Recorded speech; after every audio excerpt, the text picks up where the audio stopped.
कल्पना कीजिए कि बर्फीले पहाड़ों में छिपी एक विशाल झील अचानक अपना बांध तोड़ देती है और लाखों टन पानी, मलबा और चट्टानें नीचे की घाटी की तरफ दौड़ पड़ती हैं।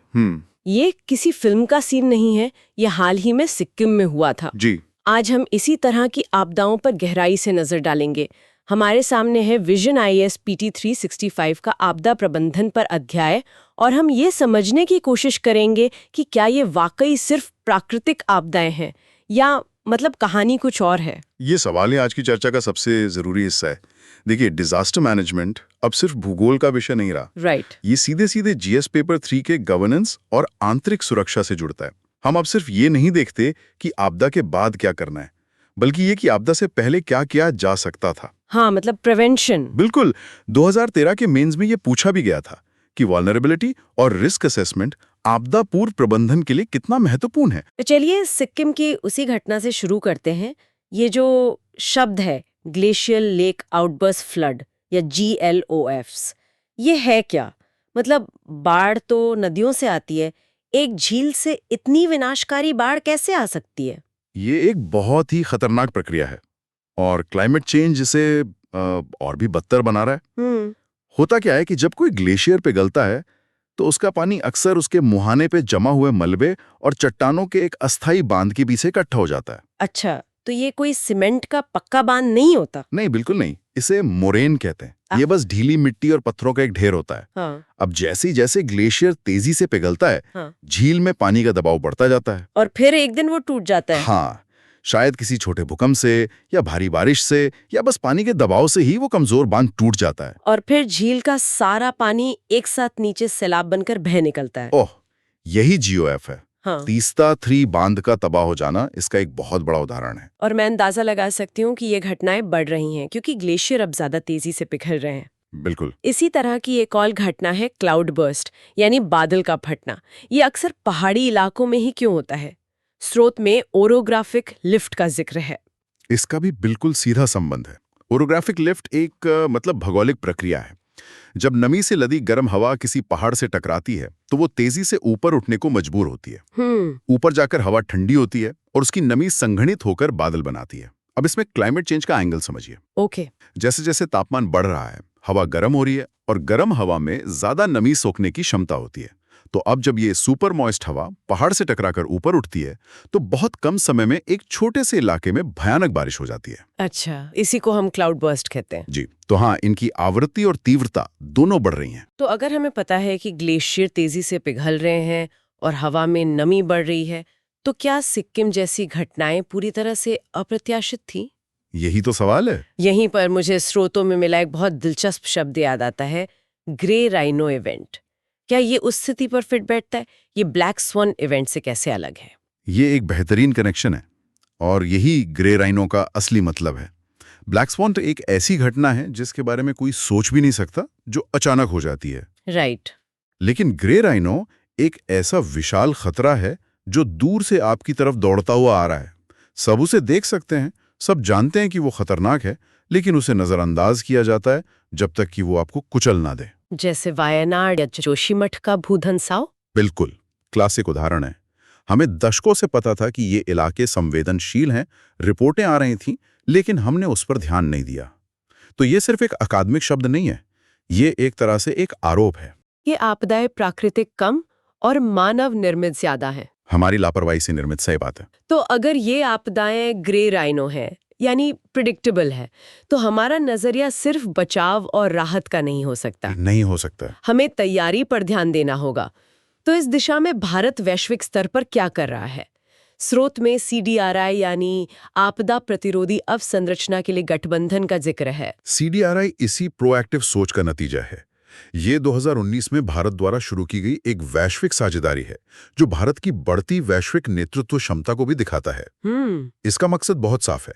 दुनिया भर में जो भी नया इंफ्रास्ट्रक्चर बने, सड़कें, पुल, पावर प्लांट, वो ऐसा बने जो भविष्य की आपदाओं को झेल सके। मतलब रेजिलिएंट इंफ्रास्ट्रक्चर। बिल्कुल, ये एक बुनियादी बदलाव है।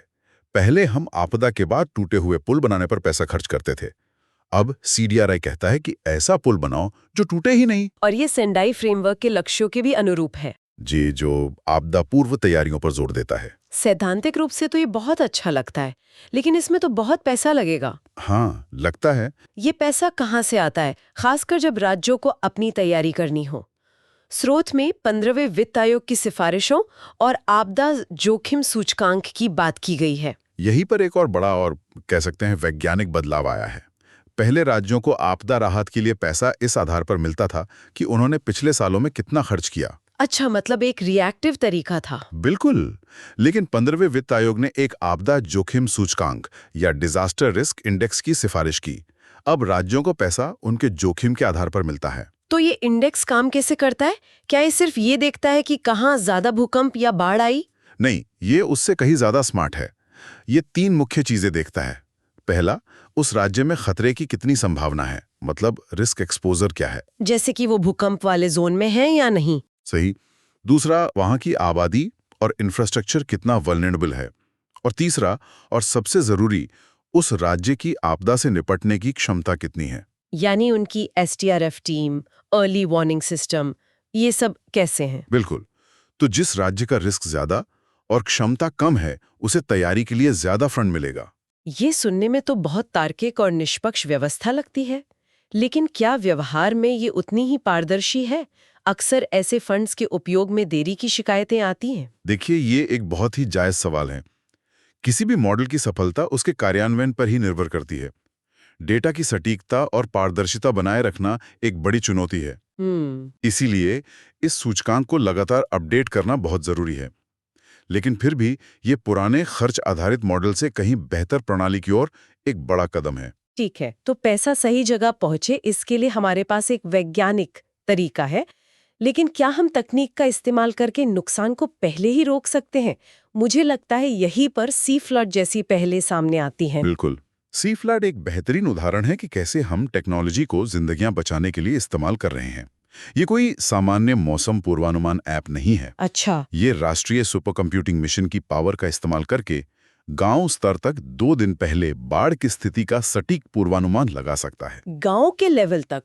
मतलब ये बताता है कि किस गली में पानी भर सकता है? जी हाँ, आपके गांव की किस गली में कितना पानी भर सकता है, इसे सीडॉक और केंद्रीय जल आयोग जैसी शीर्ष संस्थाओं ने मिलकर बनाया है। ये तो सुनने में क्रांतिकारी लगता है।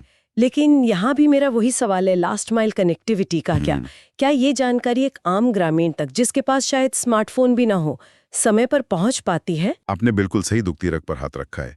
टेक्नोलॉजी अपने आप में समाधान नहीं है, वो सिर्फ एक साधन है। सी फ्लड की सफलता इस पर निर्भर करती है कि स्थानीय प्रशासन, पंचायतें, ये सब इस जानकारी को लोगों तक कैसे पहुंचाते हैं। तो हमें पुराने तरीकों को भी साथ लेकर चलना होगा। बिल्कुल। सायरन, मंदिर मस्जिद के लाउडस्पीकर और डोर टू डोर चेतावनी, इन सबको इस हाईटेक सिस्टम के साथ जोड़ना होगा। ठीक है, तो हमने बाढ़ जैसी प्राकृतिक आपदाओं की बात की, लेकिन कुछ आपदाएं पूरी तरह से मानव निर्मित होती हैं, जैसे तेल रिसाव। स्रोत में केरल की एक घटना का जिक्र है। ऐसे हादसों से निपटने के लिए हमारे पास क्या तकनीक है? यहाँ बायो रिमीडिएशन तकनीकें बहुत काम आती हैं, जैसे ऑयल ज़ैपर और ओलिवरस एस। ये क्या है? ये कमाल की तकनीक है। सोचिए, हम खास तौर पर तैयार किए गए भूखे बैक्टीरिया की एक फौज को तेल पे छोड़ देते हैं। बैक्टीरिया? हाँ, ये बैक्टीरिया तेल को अपना भोजन समझकर उसे हजम कर जाते हैं और बदले में छोड़ते हैं सिर्फ पानी और कार्बन डाइऑक्साइड जैसे हानिरहित पदार्थ। वाह, मतलब प्रकृति से ही प्रदूषण का इलाज। एक तरह से हाँ। हमने अब तक कई बड़े कॉन्सेप्ट्स पर बात कर ली, लेकिन ये अध्याय कुछ ऐसी विशिष्ट शब्दावली से भी भरा है जो प्रीलिम्स में सीधे सीधे पूछी जा सकती है। जी बिल्कुल। जैसे एक शब्द है स्वेल वेव्स, जिन्हें भारत में कल्लक दल भी कहा जाता है। ये क्या है? ये बहुत दिलचस्प लहरें हैं। स्वेल वेव्स वो समुद्री लहरें हैं जो हजारों किलोमीटर दूर किसी समुद्री तूफान की वजह से बनती हैं। अच्छा। और फिर शांत समुद्र में लंबा सफर तय करके तट तक पहुंचती हैं। इनकी खास बात यह है कि जहां ये तट से टकराती हैं, वहां का मौसम बिल्कुल साफ हो सकता है, कोई तूफान नहीं, कोई बारिश नहीं, लेकिन ये लहरें अचानक आकर तट पर बाढ़ जैसी स्थिति पैदा कर देती हैं। और यूनेस्को ने इनके स्थानीय नाम कल्लक दल को भी मान्यता दी है। जी, जो स्थानीय ज्ञान को वैश्विक मान्यता मिलने का एक अच्छा उदाहरण है। वाह। एक और शब्द है भूकंप झुंड या अर्थक्वेक स्वॉर्म। ये सामान्य भूकंप से कैसे अलग है? सामान्य भूकंप में एक मुख्य बड़ा झटका होता है और उसके बाद छोटे छोटे आफ्टर शॉक्स आते हैं। लेकिन भूकंप झुंड में एक ही इलाके में थोड़े थोड़े समय में कई छोटे या मध्यम तीव्रता के भूकंप आते हैं, जिनमें कोई एक मेन शॉक नहीं होता। अच्छा, यानी कई छोटे छोटे झटके। जी, ये अक्सर उन इलाकों में होता है जहां जमीन के नीचे ज्वालामुखीय गतिविधियां चल रही होती हैं। और आखिर में हम सुनते हैं सुपर टाइफून, हरिकेन, साइक्लोन।